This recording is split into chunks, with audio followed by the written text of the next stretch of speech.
Twelfth ma'am दोबारा करी है, मैं 12वीं में फेल हूँ। मैं 2019 और 2021 में 2 एग्ज़ाम जो कि टीजीटी लेवल के थे, दोनों में फेल हुआ हूँ। और कॉलेज में जब आप सीनियर हो, आप पढ़ाते भी, उस टाइम पे मैं पढ़ाता भी था, आपके स्टूडेंट्स जो है वो सेलेक्ट हो रहे हैं, सब कुछ हो रहा है, और उसके बाद में आपका जब फाइनल देखते हैं तो 0.25 से मेरा एक नंबर भी नहीं, आधा नंबर भी नहीं, आधे से भी आधे नंबर में रात के रात बैग पैक करके आ गया। मैंने कहा मैं सुबह किसी को शक्ल दिखाने लायक ही नहीं। स्टूडेंट्स को कैसे तैयारी करनी चाहिए? आपका सोने का टाइम आपको डिसाइड करना पड़ेगा पहली। हर चीज का क्रक्स तो यही होता है कि अगर जिस भी चीज से डर लगता है उसका सामना करो और उसे कॉन्क्वर करो। बस स्विमिंग से डर लगता है, पानी में कूदो। ड्राइविंग से डर लगता है, ड्राइव करो।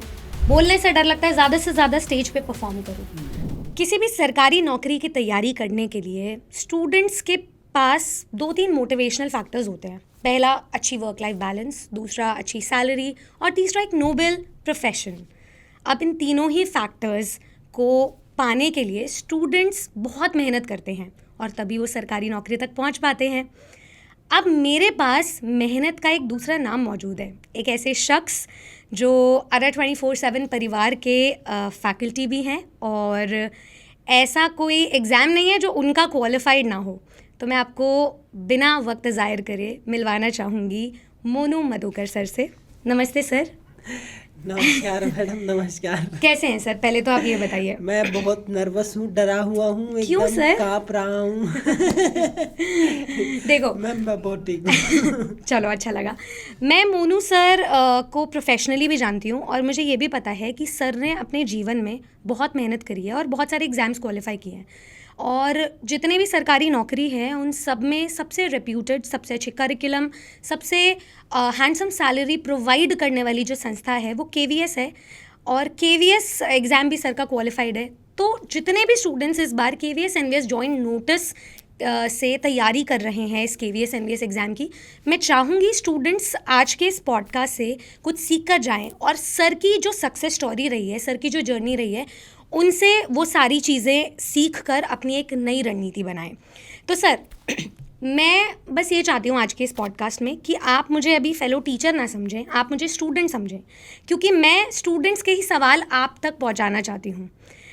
तो पहला सवाल मेरा आपसे ये रहेगा कि आपने KVS की तैयारी जो 2022-23 में करी थी वो कब से शुरू करी थी और कैसी आपकी पूरी रणनीति रही थी?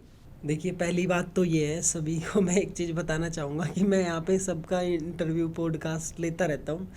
आज ये मैम आपको भी मैं बता दूँ कि मैं पहली बार कभी पॉडकास्ट दे रहा हूँ।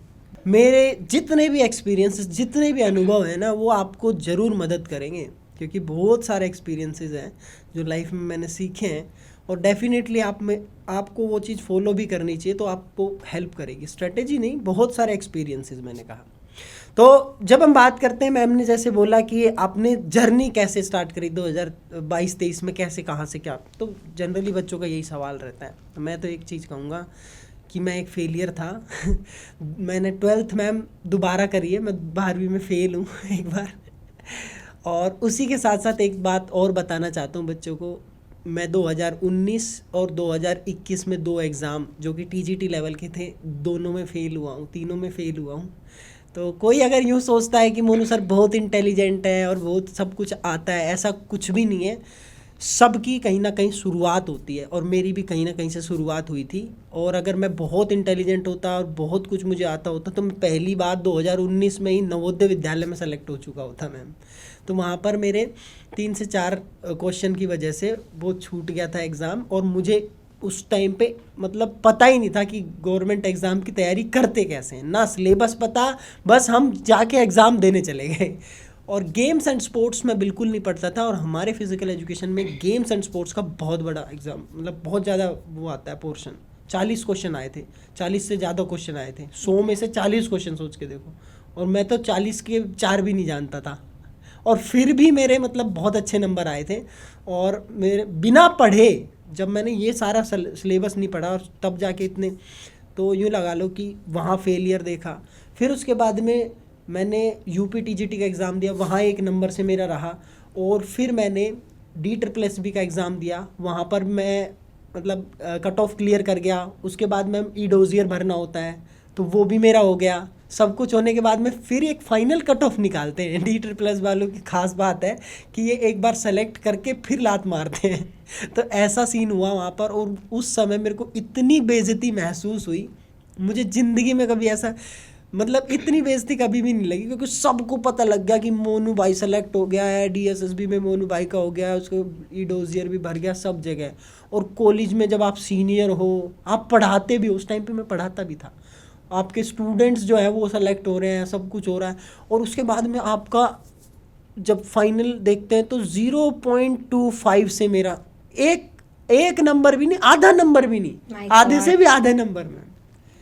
और उस समय पे मेरे को भाई, मैं रात को ही LNIP में था उस समय पे, मैं PhD में था, मैं रात को ही कॉलेज से रात के रात बैग पैक करके आ गया। मैंने कहा मैं सुबह किसी को शक्ल दिखाने लायक ही नहीं यार, मतलब इससे ज़्यादा डफर तो कोई नहीं हो सकता। मैंने ये सोचा, मोनू यार सच में तेरे से ज़्यादा डफर तो कोई नहीं है इस दुनिया में। फिर मैं आ गया मैम, घर पे ही आ गया मैम। 2-3 दिन तक तो मतलब यूँ लगा लो कि सिर में दर्द भी रहा, और मतलब मैं सोचता रहा यार, मतलब तेरे से ज़्यादा डफर नहीं है यार कोई, तू इतना पढ़ाता है, इतना लोगों को ज्ञान देता है, और तेरा खुद का ही नहीं हुआ सिलेक्शन। फिर मैंने सोच लिया कि अब नहीं दूंगा अब कोई गवर्नमेंट जॉब का एग्ज़ाम, क्योंकि जब आपका नेट निकला हुआ हो, नेट क्वालिफाइड हो आपका, और 2-4 एग्ज़ाम जो हमारे मतलब BPED का हमारा एंट्रेंस बहुत हार्ड होता है, MPED का एंट्रेंस बहुत हार्ड होता है, वो आपने क्रैक कर रखा हो, और एक मैंने डिप्लोमा का एग्ज़ाम दिया था, उसमें मेरी फर्स्ट रैंक थी। जब आप वो हो और फिर आपका कोई ऐसा एग्ज़ाम ना निकले जो उससे थोड़ा सा नीचे हो तो आपको लगता है कि यार ये इसके लिए आप बने ही नहीं हो। फिर मैंने कहा मैं गवर्नमेंट जॉब का एग्ज़ाम दूंगा ही नहीं, कभी नहीं दूंगा। फिर मैंने आके फिर अड्डा से मुझे ऑफ़र आया, फिर मैंने अड्डा ज्वाइन किया, और मेरी जर्नी यूँ लगा लो कि मैडम तभी से चल रही थी। ऐसा नहीं है कि मैंने 1-2 दिन में पढ़ के, 1 साल में पढ़ के कुछ भी नहीं हो। तो यूँ लगा लो कि 2019 के बाद जब मैंने फेलियर देखा तो 2019 से ही ये जर्नी चल रही थी, और 2019 से तो लगा लो 4-5 साल की ये जर्नी थी मैम। तो ऐसा नहीं है कि 1 ही साल की है कोई, और मैं अगर ये बोलूँ कि मैंने 1 साल में ही सब कुछ कर लिया तो मैं झूठ बोलूँगा बिल्कुल ही, और झूठ बोलना मुझे बिल्कुल पसंद नहीं है। तो 2019 से क्या, जब से मैं मास्टर डिग्री की तैयारी कर रहा था, एंट्रेंस की तैयारी कर रहा था, तभी से ये जर्नी चल रही थी। क्योंकि ऐसा नहीं होता है कि आपने जो 1 साल में पढ़ा हो वो एग्ज़ाम में आए, क्या पता आपने 5 साल पहले कोई पढ़ी थी चीज़, जैसे कि नाउन, प्रोनाउन मैम, संज्ञा, सर्वनाम, उपसर्ग, प्रत्यय हमने कभी पढ़े हों, कभी हमने ये चीज़ सीखी हो कि Ctrl+C का मतलब आपका कॉपी होता है और Ctrl+V का मतलब पेस्ट होता है, हमने कहाँ सीखी थी, और वो एग्ज़ाम में आ जाए। तो चीज़ें हमारी 4-5 साल से ही चल रही होती हैं तैयारी। तो तैयारी मैडम 4-5 साल से ही ये चल रही थी, लेकिन एक जो बिल्कुल यूँ कह सकते हैं कि लग के तैयारी करना, वो मेरे को स्टूडेंट्स की वजह से ही, क्योंकि मुझे जब पता लग चुका था 3 फेलियर्स के बाद में कि भाई बिना गेम्स एंड स्पोर्ट्स के तो बात बनेगी ही नहीं। तो गेम्स एंड स्पोर्ट्स बहुत बड़ा पोर्शन है। मेरे को इतना बोरिंग लगता था गेम्स एंड स्पोर्ट्स, और मेरा रीज़न भी यही था सेलेक्ट ना होने का, क्योंकि गेम्स एंड स्पोर्ट्स से मैं बिल्कुल नफरत करता था, मैं पढ़नी नहीं है। मैंने कहा यार ये बोरिंग लगती थी मेरे को। और फिर मैंने वो चीज़ जब खुद फेल करी तो मैंने बच्चों को यही सलाह दी कि तुम्हें अगर सेलेक्ट होना है तो तुम गेम्स एंड स्पोर्ट्स पढ़ो सबसे ज़्यादा। और मैंने अपनी क्लासेस में सबसे ज़्यादा गेम्स एंड स्पोर्ट्स पढ़ाया, और जितने मैंने क्वेश्चंस कराए मैम KVS में बिल्कुल डिट्टो आया। मतलब इसको मैं प्राउडली कह सकता हूँ, इस बात को कोई भी देख सकता है। मेरी 2023 की जो मैंने क्लास ली, जो मैंने मैराथन ली थी, और 2023 का फिर पेपर देख लेना उठा के, दोनों चीज़ें ऑन कैमरा बोल रहा हूँ। बच्चे बोल रहे हैं कि पेपर सर आपने सेट किया है क्या बात है। तो इतना तगड़ा पढ़ा दिया था गेम्स एंड स्पोर्ट्स की। गेम्स एंड स्पोर्ट्स का कोई भी क्वेश्चन बाहर से नहीं आया था, सब वहीं से आया था। सर आपकी जर्नी बहुत काबिले तारीफ़ है। मुझे ऐसा लगता है कि जैसे मैंने शुरुआत किया था कि मेहनत का दूसरा नाम आप हो और 1-2-3 चीज़ें मुझे आपकी जर्नी से बहुत इंस्पायरिंग और अच्छी लगी। पहले तो ये कि जब मैंने आपसे KVS की रणनीति पूछी तो आपने KVS की नहीं, आपने बताया कि ये इतने सालों की मेहनत थी जो अब रंग लाई थी। डेफिनेटली। दूसरी चीज़ ये कि आपने एक पढ़ने के तरीके को नहीं, एटीट्यूड को दिखाया है कि एक स्टूडेंट का माइंडसेट होना क्या चाहिए। और तीसरी चीज़, एक अंग्रेजी में कहावत होती है बेटर लेट दैन नेवर, हम इसको कहते हैं देर आए दुरुस्त आए। हाँ। तो कभी ना कभी तो सक्सेस मिल ही जाती है। तो ये आपने बहुत सही बात कही है।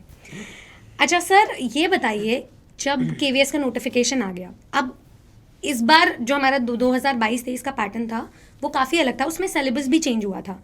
आपने उसे कैसे कोप अप किया, गिवन कि पिछली बार जब नोटिफिकेशन आया नवंबर एंड में आया था, फरवरी में एग्ज़ाम शुरू हो गए थे स्टूडेंट्स के, उस बीच आप कैसे कैसे सब्जेक्ट्स को डिवाइड करते थे और कितने घंटे आप डेडिकेट करते थे अपने स्टडीज़ के टूवर्ड्स? पढ़ाते भी थे आप तो कैसे? देखो, मैंने फिजिकल एजुकेशन के लिए तो सच बता रहा हूँ क्या करा था, अपनी मैराथन देखी थी। वाह। मुझे किसी पे भरोसा ही नहीं है, मुझे किसी पे भरोसा ही नहीं है कंटेंट के मामले में, क्योंकि मैं जो कंटेंट लेके आऊँगा जाहिर सी बात है उसमें एक पॉइंट भी इधर से उधर गलत नहीं होगा, वो मुझे पता है। क्योंकि मेरा छोटा भाई भी अगर मेरी वीडियो देख रहा होगा, सगा भाई अगर वो भी तैयारी करेगा, तो मैं उससे यही बोलूँगा कि तू मेरी वीडियो देख, मेरा कोर्स ले, बात खत्म, तुझे कहीं भटकने की ज़रूरत नहीं है। तो उस लेवल का मैम कंटेंट रखते हैं हम, तो फिजिकल एजुकेशन में तो वो था। दूसरी चीज़ ये थी, और आज भी है मैम, वो आज भी बरकरार है वो। दूसरी चीज़ ये थी कि पेपर 1 जिसमें देखो हिंदी मेरी अच्छी थी, अच्छी इसलिए थी क्योंकि मैं हिंदी मीडियम से पढ़ा हुआ था, तो ये संज्ञा सर्वनाम समझ में भी आ जाती थी आसानी से, और नहीं अगर अच्छी नहीं थी तो इजी समझ में आ जाती थी। बात करेंगे इंग्लिश की, तो इंग्लिश में ऐसा कुछ नहीं था, जैसे कि अगर मान लो 100 क्वेश्चन आए तो 50 कर दूंगा, इस तरीके से था पढ़ने के बाद। और मैथ तो बिल्कुल भी नहीं थी स्ट्रॉन्ग, मैथ नहीं थी बिल्कुल स्ट्रॉन्ग। जीके पढ़ पढ़ के थोड़ी थोड़ी हो गई थी, उतनी भी नहीं, मतलब 10 में से 4 क्वेश्चन कर दूंगा ऐसा हो गया था। कंप्यूटर हो गया था अच्छा खासा, क्योंकि कंप्यूटर के वही रिपीटेड क्वेश्चंस आते हैं मैम, शॉर्टकट वाले, इनपुट आउटपुट डिवाइसेस, और ये सारे क्वेश्चंस आते हैं Okay. है ना। तो और रीजनिंग मेरी बहुत अच्छी थी। रीजनिंग इसलिए अच्छी थी क्योंकि 2019 में मेरा नेट क्लियर था, तो नेट के लिए हमने रीजनिंग पढ़ी थी अच्छे से। हमारे सीनियर थे एक, तो उन्होंने हमें बहुत अच्छे से रीजनिंग बताई थी, फैमिली ट्री बनाना, ब्लड ग्रुप किस तरीके से कैसे क्या, डेट वगैरह, ये सारी चीज़ें बहुत अच्छे से। सर मुझे आज भी याद है EMRS का एक बार एनालिसिस हुआ था, तो उस टाइम पे कोई था नहीं, तो हम और आपने ही रीजनिंग का वो पूरा एनालिसिस किया था। सो इस बात पे मतलब मैं भरोसा कर सकती हूँ। रीजनिंग का, हाँ, तो वो चीज़ थी। और तो ये इस तरीके से चल रहा था। तो अब बात करते पेपर 1 की मैंने तैयारी कैसे करी, पेपर 2 की। पेपर 2 की तो भैया मैंने अपनी वीडियोस देखी और बच्चों को पढ़ाया, जो मुझे पढ़ना होता था मैं बच्चों को पढ़ा देता था, ऐसा होता था। और दिन में मेरी 5-6 क्लास होती थी, तो मेरा बहुत रिवीजन था, यहाँ बैठ चुकी थी चीज़ें सारी, बार बार क्वेश्चंस करा के, PYQs करा के, सब कुछ बैठ चुका था यहाँ पे जाके। पेपर 2 इजी हो गया। पेपर 1 में मैंने क्या करा कि सारा सिलेबस मुझे पता था, तो कुछ मैंने मैराथन्स देख ली थी उस टाइम। अभी मुझे याद नहीं है कि कौन से चैनल पे वो मैराथन देखी थी उस टाइम पे, लेकिन एक आध मैराथन हमारे चैनल पे भी अच्छी थी, कुछ दूसरे चैनल पे भी जो मेरे को अच्छी लगी मैराथन्स मैंने तो वो देख ली। हिंदी की एक मैराथन लगाई मान लो 2 घंटे की, जिसमें संपूर्ण लिखा आता था, मैं वो देख लेता था, मोटी मोटी चीज़ें। और उस वीडियो को मैंने 1 बार नहीं देखा, 2 बार नहीं देखा, 3 बार नहीं, कम से कम 20 बार मैंने एक वीडियो को देखा है। मैंने 1 घंटे की एक वीडियो पकड़ रखी थी हिंदी की, और उसमें वो सब कुछ था। और उस हिंदी की वीडियो को मैंने कम से कम 20-30 बार देखा है, और वो वीडियो में कौन से पॉइंट पे क्या है वो सब याद था मुझे उस वक्त। वाह। और वही चीज़ उसमें से 50% चीज़ें, क्योंकि वो कॉन्सेप्ट बता रहे थे उस वीडियो में कि आपका संज्ञा क्या है, सर्वनाम क्या है, उसके बाद में तत्सम क्या है, तद्भव क्या है, उपसर्ग क्या है, प्रत्यय क्या है। तो ये सारी चीज़ें मुझे आज भी पता है, सिर्फ इसलिए क्योंकि वो मैं वीडियो बहुत बार देख चुका था। तो आप मेरी वीडियोस भी अगर देखते हो तो बहुत बार देखो, मैडम की वीडियो देखते तो बहुत बार देखो, है ना। और नोट्स को मल्टीपल टाइम रिवाइज करो, ये चीज़ मैंने करी थी। और बुक की अगर हम बात करें तो एक मेरा भाई ऑलरेडी बैंक में सेलेक्टेड है, तो उसने बुक ले रखी थी जिसमें हिंदी इंग्लिश बाकी सारी थी, तो मैंने वही बुक उठाई और उसी बुक में से कंप्यूटर के, और इतनी मोटी बुक थी वो, शायद SSC की कोई बुक थी, उसमें बहुत सारे GK के सब कुछ थे, मैं सब करता भी था और बच्चों को भी भेजता था कि देखो पेपर 1 की तुम तैयारी। तो मैंने बच्चों की पेपर 1 की भी तैयारी करवाई। That's very nice, sir. तो ऐसे मेरी तैयारी हुई और बहुत बढ़िया नंबरों से सिलेक्शन हुआ था। तो ये था मैडम। सर स्टूडेंट्स अक्सर मुझसे ये पूछते हैं कि मैम क्लासेस दिन भर देखनी होती है और साथ में सेल्फ स्टडी, तो उसको कैसे हम बैलेंस कर सकते हैं? ऑल्टरनेट डे हमें क्लासेस लेनी चाहिए, रोज़ाना क्लासेस लेनी चाहिए, जैसे आप अभी कह रहे हो कि आपने एग्जाम टाइम पे एक वीडियो को इतनी बार देखा था तब जा करके वो कॉन्सेप्ट्स जो है दिमाग में एकदम छप गए थे।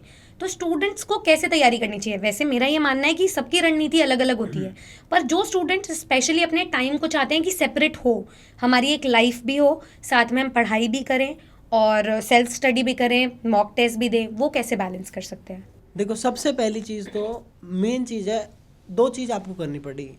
आपका सोने का टाइम आपको डिसाइड करने पड़ेगा। पहली चीज़ तो ये, अगर आपने सोने का टाइम डिसाइड कर लिया ना तो आपका सब कुछ डिसाइड हो गया। अगर आपने सोने का टाइम डिसाइड नहीं किया तो कुछ भी डिसाइड नहीं, क्योंकि अगर आप सो रहे हैं टाइम पे तो आप टाइम पे उठ पाएंगे और फिर उसी से सब कुछ मैनेज होता है। सबसे ज़्यादा बड़ी गलती हम यही करते हैं कि हम सोते इतना लेट लेट तक है और उसमें भी कुछ भी नहीं कर रहे होते हैं। तो अपना सोने का टाइम डिसाइड कर लो, ऑटोमेटिकली आपकी बॉडी पूरी चलेगी। दूसरी चीज़ है, मैडम ने कहा कि आप की क्लासेस और सेल्फ स्टडी, उसको दोनों को कैसे कैसे अलग कर सकते हैं। उसके लिए देखो, आप जब भी क्लास देखते हो तो क्लास देखो और नोट्स बनाओ, ये बहुत ज़रूरी चीज़ है। बिना नोट्स के कुछ भी नहीं है। आप नोट्स बनाओ, ठीक है, नोट्स बना लिया आपने, एक क्लास हो रही है मान लो 1 घंटे की, फिर आपने पूरी क्लास देख ली। या फिर आप ऐसे कर सकते हो कि हफ्ते में एक बार पूरा कंप्लीट कर रहे हो किसी एक सब्जेक्ट को, हफ्ते भर में आप इंग्लिश कर रहे हो, एक हफ्ते में इंग्लिश करूँगा, पूरा कमांड इस पे ले लूँगा, फिर अगले हफ्ते में हिंदी करूँगा, इसको पूरा कवर कर लूँगा, अगले हफ्ते में कंप्यूटर करूँगा, इसको कवर कर लूँगा। साथ ही साथ रिवीजन चल रहा है उन चीज़ों का। तो वो आपने क्लास तो देखनी ही देखनी, क्लास देखनी है, प्लस जो क्लास में देखा है उसको नोट डाउन कर लेना है और उसके नोट्स को बार बार रिवीजन करना है। वो क्लास देखी, उसका रिवीजन कर लिया। और आप क्या कर सकते हैं, सैटरडे संडे छुट्टी होती है तो इनको बहुत ज़्यादा यूटिलाइज़ करने की ज़रूरत है। आपकी फ़ोन पटको साइड में, और जो आपने नोट्स बनाए वो नोट्स इतने बन जाते हैं, अगर महीने भर में बना बहुत मोटे बन जाते हैं। तो मैं क्या करता था, मैंने यही किया था, एक बुक उठाई थी मैंने, जो भी जीके की बुक, कोई भी एक बुक उठाई, उसको बैग में डाला, साइकिल उठाई, फ़ोन भी घर पे पटक दिया, बोल दिया शाम को आऊँगा, और साइकिल उठा के निकल गया पढ़ने के लिए। और हमारे यहाँ खेत है तो खेत के एक डोड़े में जाके बैठ के पढ़ने लग गया। फिर जेब में 50-60 रुपये लेके जाता था, फिर इधर गया, गन्ने का जूस पी लिया 2 घंटे पढ़ने के बाद, फिर थोड़ा सा आगे चले गया, फिर वहाँ। ये स्ट्रेटेजी हर किसी के साथ नहीं हो सकती, लेकिन मैं सैटरडे संडे को ये करता था और टारगेट लेके चलता था। इतनी मोटी बुक है, इसमें से मैक्सिमम ख़त्म करने की कोशिश, जब तक अंधेरा नहीं हो जाता था तब तक मैं उसको पढ़ता रहता था और ऐसे मैं ख़त्म कर देता था मैम। तो ये तो मेरी बुक पढ़ने की स्ट्रेटजी होती थी। ये रीडिंग आपकी अच्छी कर देगा, इसमें सब कुछ आपके दिमाग में नहीं बैठेगा लेकिन मोस्टली चीज़ें आपके समझ में आ जाएंगी। दूसरी चीज़ मैं क्या करता था कि जैसे मैं कपड़े धो रहा हूँ, झाड़ू लगा रहा हूँ, रूम साफ़ कर रहा हूँ, या फिर मान लो खाना बना रहा हूँ, मुझे कुकिंग भी आती बहुत अच्छे से, खाना बना रहा हूँ या ट्रैवलिंग कर रहा हूँ, तो अपने कान में ईयरफोन लगा के वो चीज़ चलती रहती थी जो चीज़ मैंने देख रखी हो ऑलरेडी। याद रखना, आप क्या कर नई चीज़ नहीं सीख सकते, लेकिन जो आपने ऑलरेडी देख रखी है उसको सुनो बार बार। मैंने कहा ना, मैंने 20 बार वीडियो देखी है, 20 बार देखी है, लेकिन सुनी कम से कम 50 बार है उस वीडियो को मैंने, 1 घंटे की वीडियो। तो कभी सुबह नहाते वक्त, कभी फिर खाते वक्त, है ना, हर जगह मैंने वो वीडियो छोड़ी ही नहीं है। तो वो मेरे माइंड में बैठ गई थी पूरे तगड़े तरीके से। तो ऐसे आप वीडियोस को कवर कर सकते हो, ऐसे आप थ्योरी को कवर कर सकते हो, बाकी जैसे आपका लाइफस्टाइल है वैसे कवर कर सकते हो। सर आपको इंटरव्यू करके मुझे एक बात तो समझ में आ रही है कि किसी भी एग्ज़ाम को क्रैक करने के लिए या फिर कुछ बनने के लिए 3 चीज़ों की सबसे ज़्यादा ज़रूरत है, डिसिप्लिन, डिसिप्लिन और हाँ, डिसिप्लिन। बिल्कुल। ये 3 चीज़ों की बिना ज़रूरत है। डिसिप्लिन के नहीं हो सकता। और मैं एक ही चीज़ कहूँगा, मैंने भी एक चीज़ देखी थी कि there is no alternative of discipline. Yes, बिल्कुल, there is no shortcut to discipline either. हाँ वो तो है ही नहीं बिल्कुल भी। और कंसिस्टेंसी तो होनी ही होनी चाहिए। मोटिवेशन गया भाड़ में, कंसिस्टेंसी होनी चाहिए, चाहे 2 घंटे पढ़ो पर पढ़ना ही पढ़ना है। तो ये चीज़ ठान लो और इस दिमाग को ये बताना है कि मुझे सेलेक्ट होना है और केवीएस टीचर बनना है, एनवीएस टीचर बनना है। इसको ये बताना है, इसको ये नहीं बताना होगा कि नहीं होगा, अरे इसको कमांड देना है। जैसे तुम किसी भी चीज़ को कमांड देते हो, इसको कमांड देनी, ये अपने आप रास्ते खोलेगा अपने आप। तो इसको ब्लॉक करना बंद करो। पहली चीज़, इसको ब्लॉक कर देते हो तुम कि ये नहीं करना, वो नहीं करना, क्या हो जाएगा, इससे सवाल मत पूछो, इसको बताओ, ऑर्डर दो, इसको ऑर्डर दो। तो मेन चीज़ ये है। ओके, अच्छा, ये तो रही एग्ज़ाम की बात। आप मुझे ये बताइए कि इंटरव्यू कैसा रहता है? स्टूडेंट्स के सवाल भरे पड़े रहते हैं कि इंटरव्यू में क्या सवाल आते हैं, इंटरव्यू का एक्सपीरियंस क्या रहता है, कितने पैनलिस्ट्स होते हैं, सब कुछ बता दो इंटरव्यू के बारे में। अब ये बच्चे आ चुके हैं तो इन्होंने बहुत कुछ देख भी लिया होगा इंटरव्यू के बारे में, बहुत हवा भी सुन लिया होगा। मैं तुम्हें बिल्कुल क्लैरिटी दूंगा और वो सारी बातें बताऊंगा जो असलियत में होती हैं, नकली नहीं, जो हमने खुद ने देखी हैं। क्योंकि हम कैंडिडेट थे, हमने इंटरव्यू दिया, हम सेलेक्ट हुए, तो हम आपको वो बातें बताएंगे जो हैं असलियत में। तो बहुत हवा होता है, बहुत डरा देते हैं लोग, ये होता है वो होता है। हम भी डर गए थे बहुत ज़्यादा, हमें भी डरा दिया था ऐसे ही। लेकिन असलियत चीज़ ये होती है कि मेरे को इतनी नॉलेज थी उस टाइम पे मैम कि मैंने सारा सिलेबस चार्ट रखा है, सब कुछ है मेरे को क्लियर है। और मैंने इतने बच्चे पढ़ा रखे, इतने बैचेस पढ़ा रखे, उस समय तक मेरे ख्याल में मैं 10 से 15 बैचेस तो पढ़ा चुका था टीजीटी पीजीटी के, और 4 से 5 में यूजीसी नेट के बैच पढ़ा चुका था, और मेरे बहुत सारे स्टूडेंट्स डबल जेआरएफ थे। तो नो डाउट नॉलेज खूब थी, है ना। एज ए केवीएस टीचर की बात करें तो केवीएस टीचर के मुकाबले बहुत नॉलेज थी, लेकिन फिर भी मैं डरा हुआ था बहुत ज़्यादा, क्योंकि लोगों ने वो डरा भी दिया था। दूसरी चीज़, मुझे एक्सपीरियंस नहीं था इंटरव्यू का। तो आप लोगों को 2 सलाह दूंगा। सबसे पहली चीज़ तो नॉलेज लो। दूसरी सलाह ये है कि आप मॉक इंटरव्यू ज़रूर देना। मैंने कभी मॉक इंटरव्यू नहीं दिया था, तो मेरा एक्सपीरियंस वहाँ पे जाके मैं सब कुछ बता रहा था, बताने की बारी में कोई दिक्कत नहीं थी, लेकिन वो एक हेजिटेशन थी, मुझे एक अंदर से डर थी, घबराहट थी कि पता नहीं क्या। और उसके बाद में जब हाँ sorry to interrupt you, but आपने मॉक इंटरव्यूज लिए तो बहुत थे। हाँ लिए थे, दिए नहीं थे। देना एक अलग चीज होती है। मॉक इंटरव्यू मैंने लिए थे, लेकिन खुद नहीं बैठा था। मतलब टेबल से इस पार और उस पार में बहुत फर्क होता है। बहुत फर्क होता है। लेकिन देखो मैं आपको बताता हूँ इसका कि क्यों मॉक इंटरव्यू देना चाहिए। 3 शब्दों में ख़त्म करूँगा फटाफट से। देखो केवीएस का मेरा इंटरव्यू जब गया था, तो मैम उन्होंने भ्रामरी प्राणायाम मेरे से करवाया। तो जब मैं भ्रामरी प्राणायाम कर रहा था, तो मेरे हाथ ऐसे काँप रहे थे। हाँ, वो चीज़ सामने दिख रही थी, और वो ऐसा नहीं कि मुझे डर लग रहा था किसी भी तरीके से। वो एक एंजाइटी, मेरे को स्टेट एंजाइटी की टाइप हो जाती है, तो वो चीज़ थी। तो इसका मेरे को अब मैं आपको और आगे की बात बताता हूँ। ये मेरा पहला इंटरव्यू का एक्सपीरियंस था, तो जो मैंने बताया काँप रहा था। अगला मेरा इंटरव्यू का एक्सपीरियंस था कि पीजीटी वाला, जो कि एचपीएससी पीजीटी था। उसमें मेरा डर मतलब यूँ लगा लो कि 90% तक खत्म हो गया पिछले के मुकाबले। और फिर अभी मैं आपको बता दूं, मेरा तीसरा इंटरव्यू मैं दे के आया हूँ एचपीएससी असिस्टेंट प्रोफेसर के लिए। आप यकीन नहीं मानोगे, मैं ऐसे हंस के बात कर रहा था जैसे मैडम के साथ बात कर रहा हूँ। सोचो कि मतलब तीसरे ही इंटरव्यू में आपका ये आ जाता है कि आप बिल्कुल रिलैक्स हो के वो बोल रहे हैं कि ये तो मैं बोल रहा हूँ सॉरी सर मैं पढ़ के आऊँगा, कोई बात नहीं सर मेरे से गलती होगी, मैं देख लूँगा इस चीज़ को। वो पूछ रहे हैं कुछ, मैं बहुत ही कॉन्फिडेंस हूँ, मेरे को 1% भी डर नहीं लग रहा था, 1% भी डर नहीं लग रहा था। तो ये होता है मॉक इंटरव्यू का असर। आपने 3 बार देख लिया था, तीसरी बार में ही देखो मैम इतनी वो आ गई थी। क्या बात है तो सर, मतलब देना चाहिए मॉक इंटरव्यू। हर चीज़ का क्रक्स तो यही होता है कि अगर जिस भी चीज़ से डर लगता है उसका सामना करो और उसे कॉन्क्वर करो। बस स्विमिंग से डर लगता है, पानी में कूदो। ड्राइविंग से डर लगता है, ड्राइव करो। बोलने से डर लगता है, ज़्यादा से ज़्यादा स्टेज पे परफॉर्म करो। तो आपने भी यही किया। स्टूडेंट्स को जब एग्जाम से डर लगता है तो क्या करते हैं, टेस्ट सीरीज लगाते हैं ताकि वो मॉक टेस्ट से एग्जाम वाली फीलिंग आए। तो ऐसे ही हमारे पास अरर 24/7 के पास एक बहुत अच्छा प्लेटफॉर्म है। जब students tier 1 tier 2 exam qualify कर लेंगे, हमने पिछली बार भी कंडक्ट करवाए थे मॉक इंटरव्यूज़, इस बार भी हम वही पैनलिस्ट की फैसिलिटी स्टूडेंट्स को प्रोवाइड करवाएंगे ताकि उनका वो जो प्री एग्जामिनेशन प्री इंटरव्यू वाला जो डर है ना, वो खुल जाए। तो ये प्रैक्टिस होनी ज़रूरी है। डेफिनेटली इतना फ़ायदा देगा ना। मैं तुम्हारे बड़े भाई होने के नाते मैं ये बात बता रहा हूँ तुम्हें, मैं खुद बता रहा हूँ ये चीज़। अगर तुम ये करोगे ना, तुम्हें कहीं पे भी करो भाई, कहीं पे भी करो मॉक इंटरव्यू। ज़रूरी नहीं हमारे पास आओ, कहीं पे भी जा सकते हो, जहाँ तुम्हें बेस्ट लगे वहाँ चले जा सकते हो। लेकिन तुम्हें इतना फ़ायदा होगा इस चीज़ का कि तुम्हें इंट्रोडक्शन में कोई दिक्कत नहीं आएगी वहाँ पर, और तुम ऐसा लगेगा तुम्हें कि ये तो काम बहुत आसान है, तुम ये पता नहीं कितनी बार कर चुके हो, ऐसा लगता है। बहुत मज़ा आएगा तुम्हें वहाँ। तो ये चीज़ थी। और इंटरव्यू की तैयारी के दौरान आप किसी से, ऐसा नहीं है कि हमने बिल्कुल भी तैयारी नहीं करी थी। जैसा मुझे बोलने का तो कोई दिक्कत ही नहीं थी, एक्सपीरियंस था। उन्होंने मेरे से जितने सवाल पूछे उनमें से कोई भी ऐसा सवाल नहीं था जिसका जवाब मैं ना दे पाया हूँ। और ये अवेलेबल भी है। मैं इंटरव्यू जैसे ही दे के आया, तुरंत मैंने एक वीडियो शूट करके यूट्यूब पे डाल रखा है। सेम 12-13 मिनट का वीडियो है वो, पूरा एज इट इज़। अब तो मुझे याद भी नहीं क्या क्या पूछे, तो सब कुछ डाल रखा है उस पर, A to Z अवेलेबल है।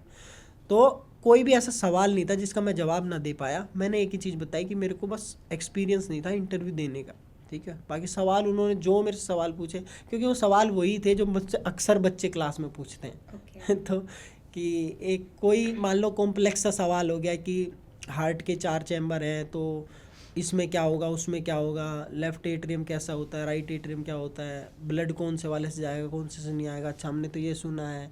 तो मैंने उन्हें खोल खोल के एक एक चीज़ बताई, डायग्राम के साथ वो भी। तो ये चीज़ थी। और आप लोग भी पढ़ के जाना और मॉक इंटरव्यू की तैयारी करना। मैंने भी तैयारी करी थी, लेकिन हमने ऐसे करी थी ऑनलाइन, जैसे मैंने दोस्त से बात कर ली, प्रिंस से बात कर ली, हाँ भाई, और अपना लिख लिया और उसको 2-3 बार बोल लिया। तो उससे नहीं होती तैयारी, वो तो बस आप इंट्रोडक्शन तैयार कर रहे हैं। वहाँ जब जाएंगे कुर्सी पे, आपके हाथ पाँव काँपेंगे फिर। तो ये दिक्कत आएगी, तो इस चीज़ को फॉलो करना। सर इंटरव्यू से ही मेरा नेक्स्ट सवाल आपके लिए यही होगा कि पर्सनालिटी ज़्यादा मैटर करती है या डोमेन नॉलेज? मतलब वो आपका टीचिंग स्टाइल चेक करते हैं या फिर आपको सब्जेक्ट के कितनी नॉलेज है वो चेक करते हैं? क्या ज़्यादा मैटर करता है? डेफिनेटली अगर आपकी पर्सनैलिटी बहुत अच्छी है, दिखने में आप हाइटेड है, वेल ग्रूम्ड हैं, तो देखो 4 चांद तो लगेंगे आपकी पर्सनैलिटी पे।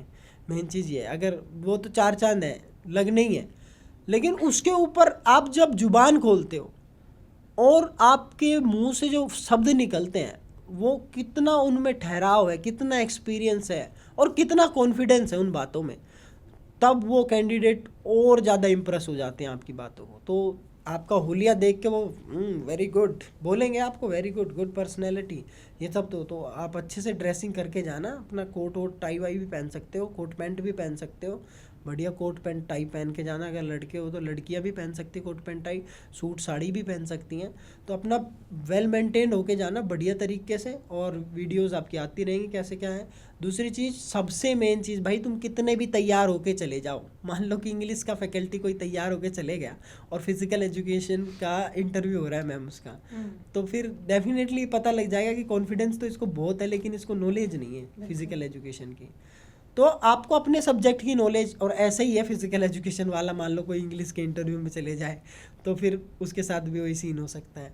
तो आपको अपने सब्जेक्ट की बहुत गहराई से नॉलेज होनी चाहिए, और वो ज़्यादा गहराई में घुसने की ज़रूरत नहीं है। 9th से लेके 12th तक की आपके NCERT पढ़ो अच्छे से, और जो सिलेबस दिया है KVS का वो अच्छे से पढ़ो, बहुत है। एक और सवाल जो स्टूडेंट्स का आता है, जैसे कंपनीज के लिए जब इंटरव्यू होते हैं तो ये पूछा जाता है आपकी शर्ट में कितने बटन है, बिना देखे बताओ। जब आप अंदर ये रूम में सब एंटर फालतू की कर, ऐसे बातें हैं सवाल होते मैडम। हैं।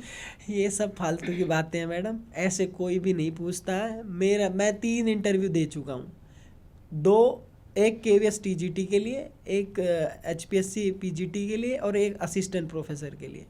ना मैंने ये सवाल सुने हैं, ना कोई पूछता है, और ना मेरे किसी भी साथी से मैंने सुने कि तुमसे ये पूछा है। अरे नहीं पूछते ये सब चीज़ें, मजाक कर ले वो बात अलग है, वो आपका ह्यूमर देखने के लिए मजाक करते हैं कि आप क्या रिएक्शन देंगे।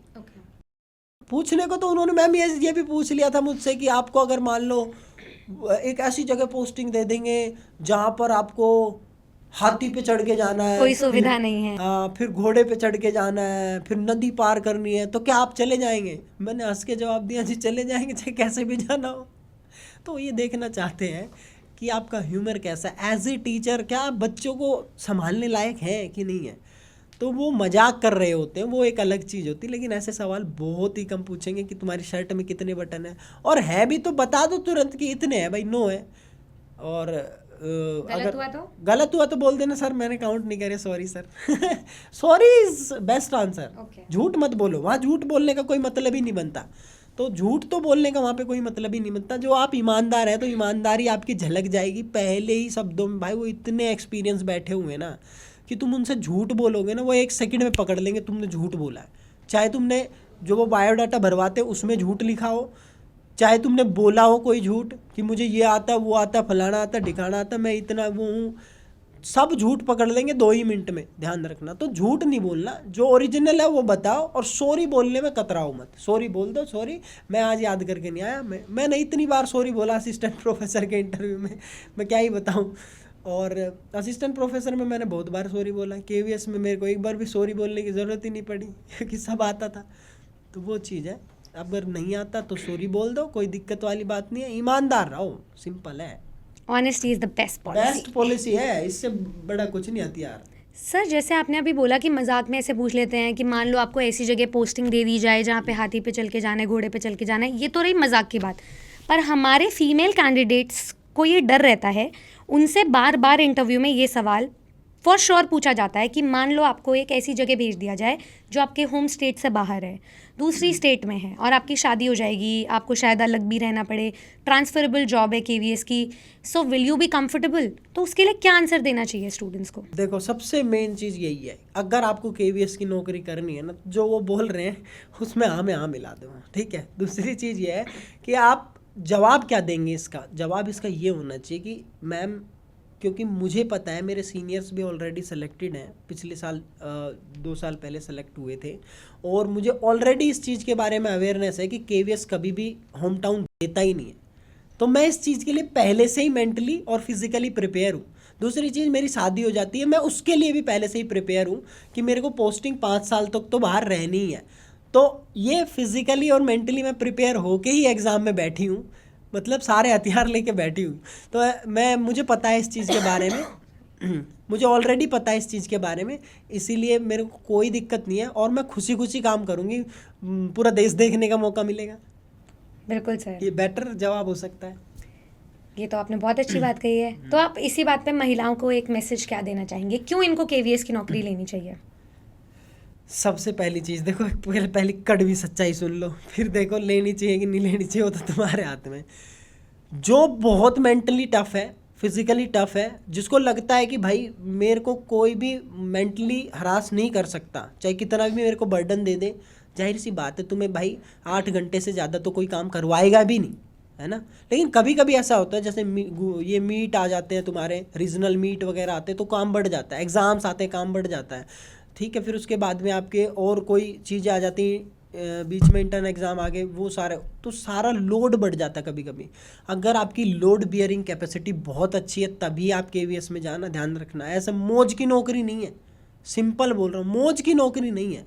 क्योंकि आपको गवर्नमेंट 70-80 हज़ार रुपये पे कर रही है, तो इसका मतलब है आप एक तो वेल मेंटेन्ड और बहुत ही तगड़े दिमाग वाले होने चाहिए, बहुत ही ज़्यादा नॉलेजेबल होने चाहिए, और ऊपर से जो संस्थान कह रहा है वो आप करने लायक होने चाहिए। जाहिर सी बात है वो बच्चे के भले के लिए ही होगी सारी बातें।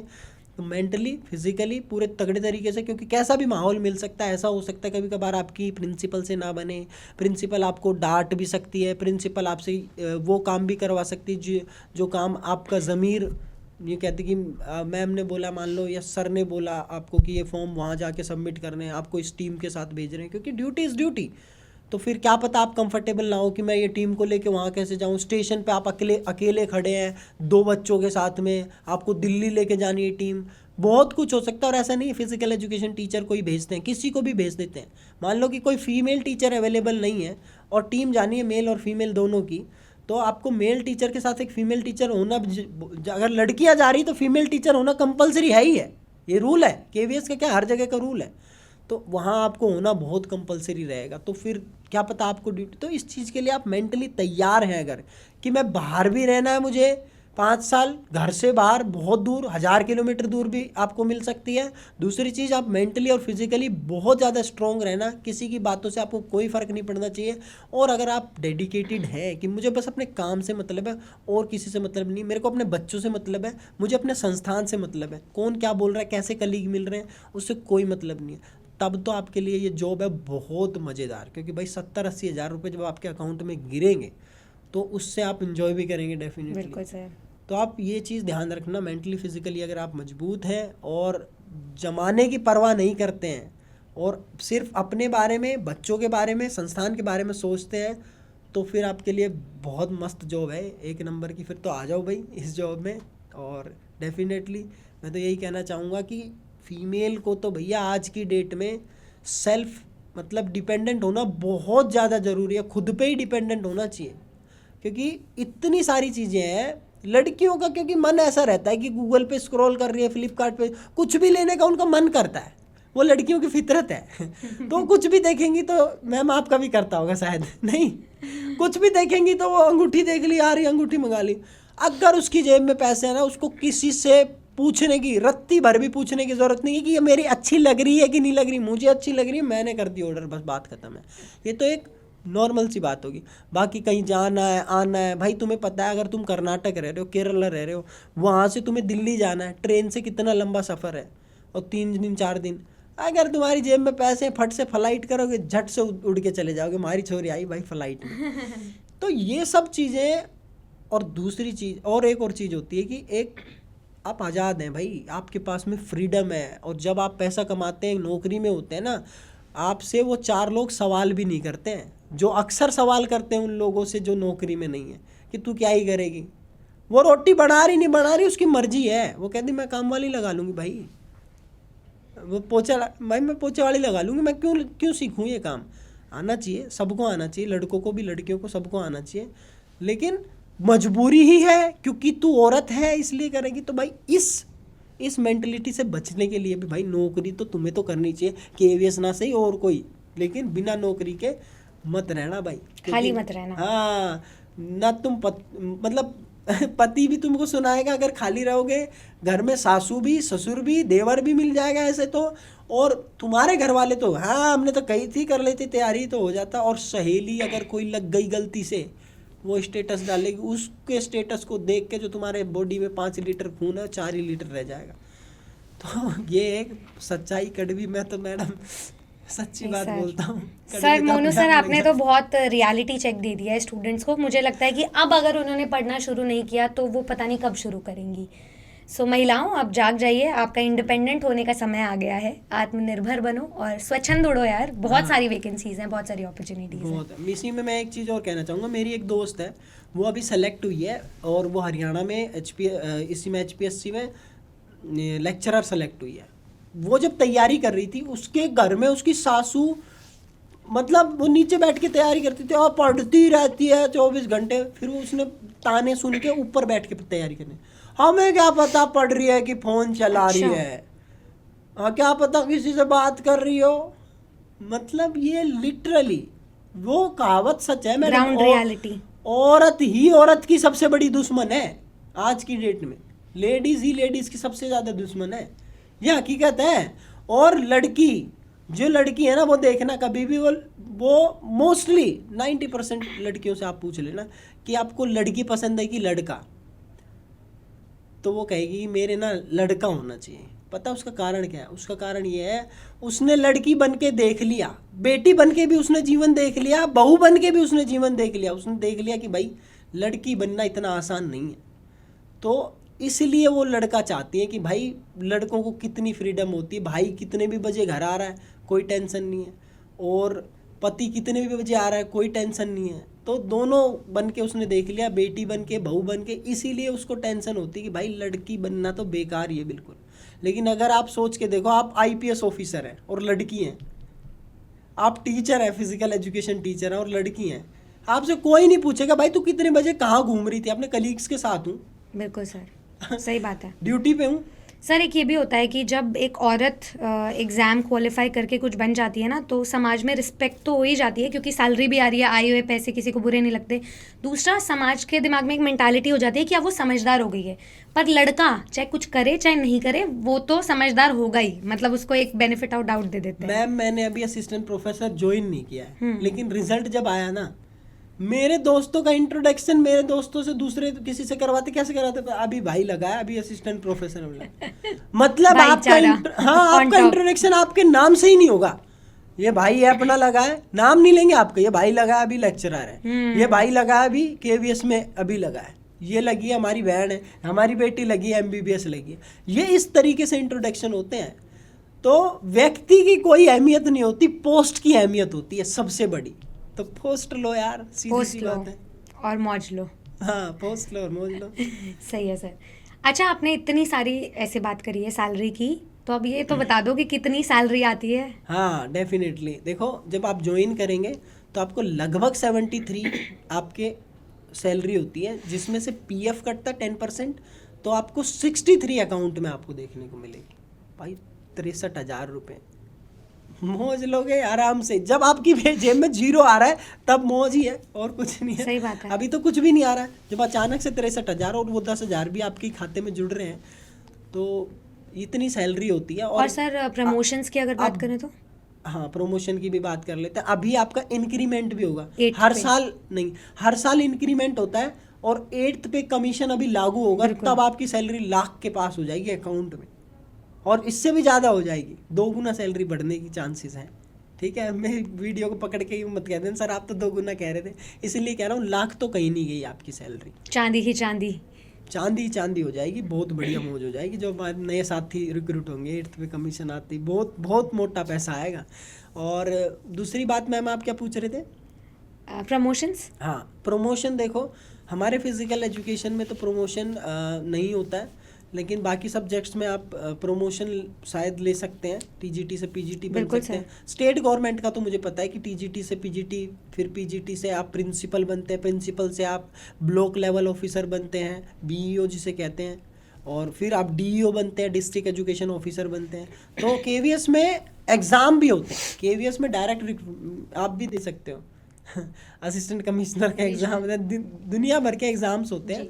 प्रिंसिपल के डायरेक्ट एग्ज़ाम है, आपको पता है, टीचिंग नॉन टीचिंग के अलग से। तो आप में से कोई भी किसी पे भी फॉर्म भर सकता है।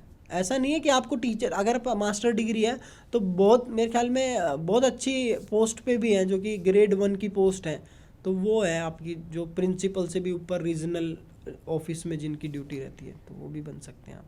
तो मोनू सर ने अभी तक केवीएस का A to Z सब बताया, सो मच सो कि स्टूडेंट्स को अभी यहाँ से अगर इस पॉडकास्ट को देखेंगे ना तो शायद दोबारा देखना पड़ेगा। इतनी सारी इन्फॉर्मेटिव बातें, आप इसके भी नोट्स बना सकते हो, कैसे कैसे आपका पिलर टू पोस्ट घूम करके आपकी सक्सेस आपको मिलेगी।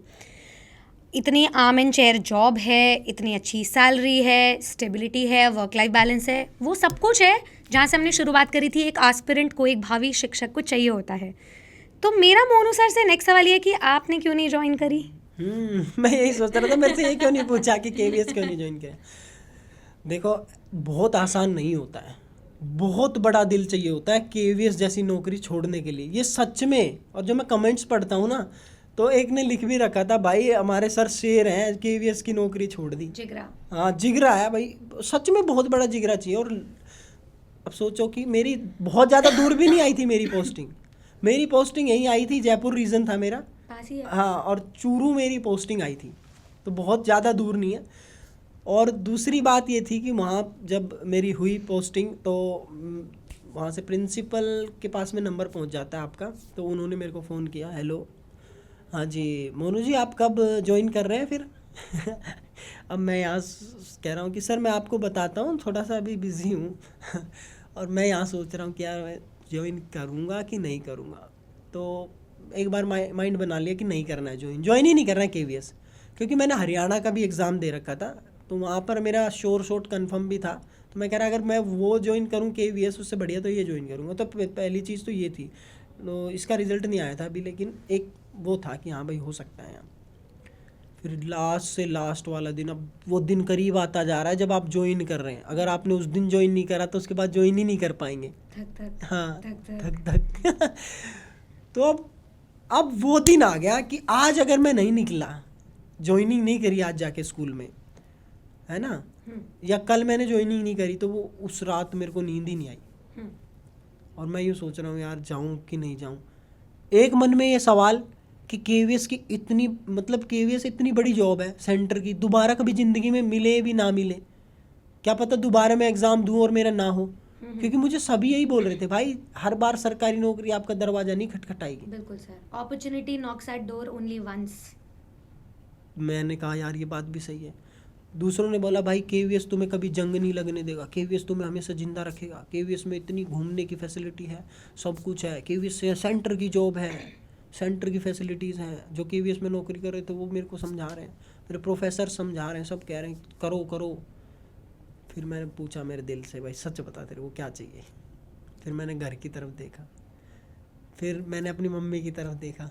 अब मेरे फादर नहीं है, और भाई की भी जॉब दूसरी जगह है, यूपी में है उसकी, वो बैंक में। मैंने कहा यार मम्मी तो अकेली रह जाएगी, क्योंकि मतलब मेरी माँ का बहुत लगाव है मुझसे, और मैं अपनी माँ से बहुत ज़्यादा प्यार करता हूँ। तो मैंने कहा यार मैं ये 70-80 हज़ार रुपये के चक्कर में माँ को तो नहीं छोड़ने वाला। नौकरी तो दोबारा कभी भी आ जाएगी, दोबारा फिर निकाल लेंगे, माँ का आशीर्वाद रहा तो, माँ नहीं आएगी दोबारा। मैंने छोड़ दी और मैंने करी नहीं फिर वो नौकरी। बढ़िया, ऊपर वाले की दया से कोई टेंशन नहीं है मैडम, आज भी मेरे को कोई गिला शिकवा नहीं है कि मैंने नौकरी छोड़ी, और मुझे उसका बिल्कुल भी पछतावा नहीं है नौकरी छोड़ने का। तो ये था मेरा अपने पर्सनल रीज़न थे उसकी वजह से, क्योंकि देखो फाइनेंशियल स्टेबिलिटी मेरे पास थी पहली चीज़, क्योंकि मैं पास नहीं होती है। हाँ, क्योंकि मैं अड्डा में नौकरी कर रहा था, और तो मेरे को कोई दिक्कत नहीं थी। और दूसरी चीज़ क्या थी कि मेरे घर की वजह से, तो ये कुछ वजह थी जिनकी वजह से। और मैं और बेटर अपॉर्चुनिटी, अगर मैं यहीं रहूँगा अड्डा में, आप लोगों को पढ़ाता रहूँगा, तो मेरी नॉलेज और बढ़ेगी, घटेगी नहीं। तो ये तो सवाल ही नहीं होता कि मेरा सिलेक्शन होगा कि नहीं होगा। बिल्कुल सर। ये तो जाहिर सी बात है, यानी कि मेरे कंटेंट में दम नहीं है इसका मतलब तो वो तो मेरे ऊपर खुद सवाल हो गया। तो यही था कि अगर आपको अपने ऊपर पूरा 100% विश्वास है, यकीन है, तो आप वो काम करो। और मैंने आज तक लाइफ में जो मैं कुछ हूँ ना, वो अपने फैसलों की वजह से हूँ। मैंने दूसरों की कभी नहीं सुनी, घर वालों की तो स्पेशली नहीं सुनता मैं किसी भी काम में। दिल की सुनिए आपने। मैं ज़्यादातर दिल की ही सुनना पसंद करता हूँ। मैं एक काम में घर वालों की सुनूंगा। अब आगे बताएं मैडम। खैर सर बस अब ये बता दीजिए कि स्टूडेंट्स अब जो तैयारी करेंगे केवीएस एनवीएस जॉइंट नोटिस की, इस बार जॉइंट नोटिस आया है, केवीएस और एनवीएस की साथ तैयारी होगी। वो टीयर 1 एग्ज़ाम निकालेंगे, उसके बाद टीयर 2 निकालेंगे, फिर वो इंटरव्यू देंगे। जब उनका सिलेक्शन पूरा हो जाएगा तब उनके पास चॉइस आएगी कि केवीएस में जाना है या एनवीएस में जाना है। अब एक तो ये भर्ती इतनी जल्दी आ गई है, दूसरा इतने सारे पैटर्न्स इसमें चेंज हो गए हैं, तो उस एक सीट को ग्रैब करने के लिए स्टूडेंट्स को कितना सीरियस हो जाना चाहिए, गिवन कि इनके पास अब 1 महीना भी नहीं बचा है अपने एग्ज़ाम को, टीयर 1 को क्रैक करने के लिए। देखो मैं एक चीज़ बताना चाहता हूँ मैडम, चाहे ये एग्ज़ाम रख देते यूपीएससी लेवल का, क्वेश्चन पेपर ले आते यूपीएससी लेवल का, सेलेक्ट वही होते जो सेलेक्ट होने वाले थे।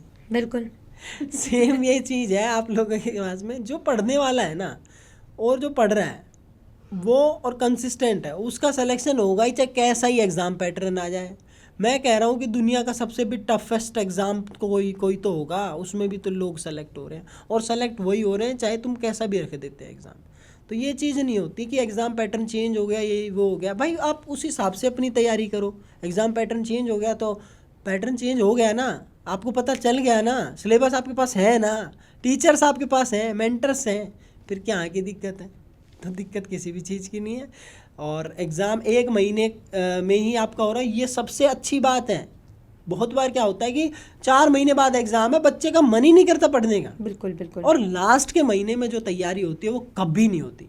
वो ज़्यादा लॉ ऑफ रिसेंसी है कि जो रिसेंटली आपने पढ़ा है वो ज़्यादा आपको याद रहता है।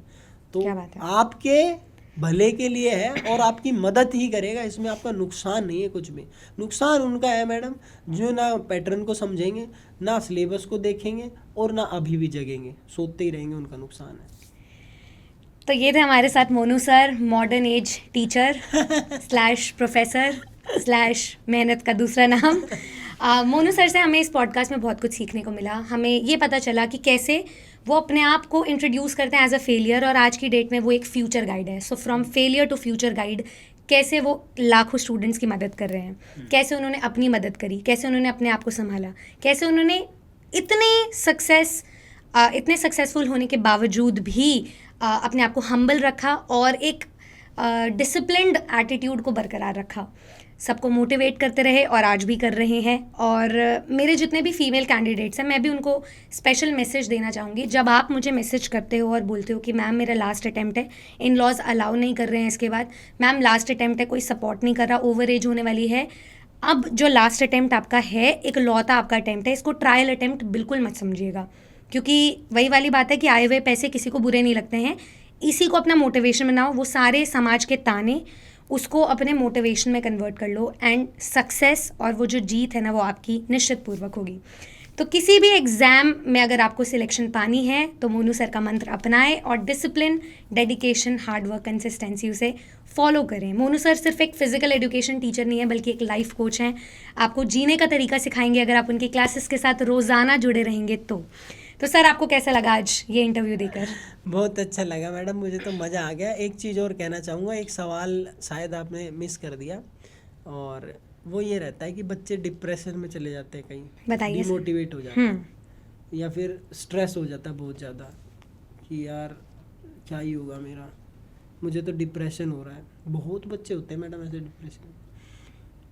मैं एक चीज़ कहता हूँ कि डिप्रेशन सिर्फ उनके लिए है जिनके पास में काम नहीं है करने के लिए।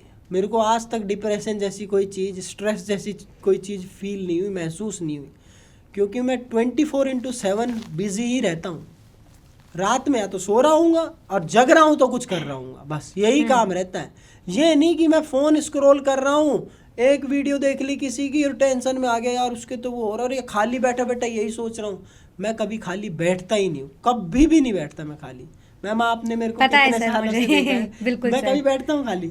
आज जब ये पॉडकास्ट शूट हो रहा है, आज का दिन है शनिवार, और शनिवार को यूँ लगा लो कि ऑफिस में छुट्टी ही रहती है। तो वो आपकी मर्जी है, आप काम करो नहीं करो, लेकिन फिर भी आज भी हमने चुना पॉडकास्ट का दिन। तो मैडम भी ऐसी डेडिकेटेड है। और मैं तो आपको ये कहता हूँ कि जिन लोगों को डिमोटिवेशन फील होता है, स्ट्रेस फील होता है या डिप्रेशन फील होता है ना भाई, तुम्हारे पास काम नहीं है करने के लिए। काम पकड़ो, काम पकड़ो, सिलेबस पकड़ो, सिलेबस उठाओ, सिलेबस का लो स्ट्रेस, अपने आप ठीक हो जाएगा।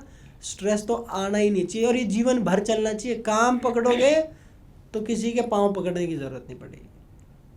क्या बात है सर। सर कुछ कंक्लूडिंग वर्ड्स, इसके बस- बाद हम रैप अप करते हैं फिर।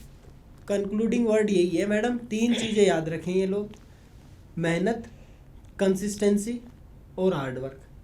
मेहनत वाला इंग्लिश में लिख दिया। तो 2 ही चीज़ें हैं आपकी लाइफ में, एक तो आपका मेहनत और दूसरी आपकी कंसिस्टेंसी। और कंसिस्टेंसी के साथ मेहनत अगर लगी रहेगी, आप जीवन में इतना कुछ मिलेगा, बोरा भर भर ऊपर वाला पैसे बरसाएगा तुम्हारे से, बीना भी नहीं जाने के। इतने भी मेहनत और ईमानदारी से लगे रहना, बस यही कहूँगा मैं। क्या बात है सर। तो अब इसी बात को हम कंक्लूड करते हैं। मैं चाहूँगी सभी स्टूडेंट्स जो इस वीडियो को देख रहे हैं, जो इस पॉडकास्ट को सुन रहे हैं चलते फिरते, पढ़ाई करते करते, आपके क्या विचार हैं इस बार आने वाले KVS NVS एग्ज़ाम को लेकर? आपको ये पॉडकास्ट कैसा लगा और आप कौन से एग्ज़ाम के टीचर बनना चाहते हैं, ये कमेंट करके ज़रूर बताएं। इसके अलावा अगर हमने कोई सवाल मिस कर दिए तो वो भी ज़रूर बताइए, ताकि हम नेक्स्ट पॉडकास्ट में उन सभी सवालों को कवर कर सकें।